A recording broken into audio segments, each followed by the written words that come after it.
Okay, next வந்து what is website? Website அப்படின்னா collection of web பேஜஸ்னு சொல்லுவாங்க. அது என்ன கலெக்ஷன் ஆஃப் வெப் பேஜஸ்? அதுக்கு ஒரு எக்ஸாம்பிள நம்ம இப்ப பார்க்கலாம்.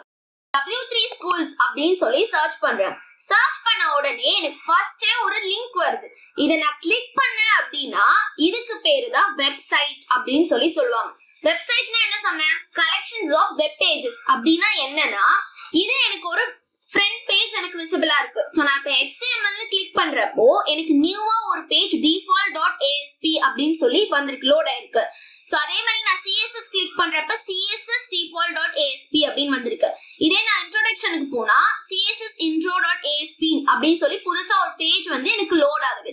இந்த மாதிரி எல்லாத்துக்கும் தனித்தனியா வெப் பேஜஸை கிரியேட் பண்ணி அந்த வெப் பேஜஸ் எல்லாத்தையும் லிங்க் பண்ணி ஃபைனலா உருவாக்கப்பட்ட வெப்சைட் தான் w3schools.com.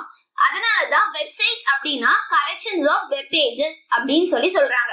ஃபார் எக்ஸாம்பிள், நான் ஒரு சைட் கிரியேட் பண்றேன். அந்த சைட்க்கு அபவுட் அஸ், கான்டாக்ட் அஸ் இந்த மாதிரியான பேஜஸ் தான் வேணும்னா அபவுட் அஸ் பேஜ் தனியா நான் டெவலப் பண்ணா அது ஒரு web page. Contact as page தனியா நான் டெவலப் பண்ணா அது ஒரு வெப் பேஜ். ஃபைனலா நம்ம ஹோம் பேஜ்ல எல்லாத்தையும் லிங்க் பண்ணி தான் ஒரு வெப்சைட்டா உருவாக்குவோம். சோ இதை தான் collections of web pages website அப்படின்னு சொல்லி சொல்றாங்க.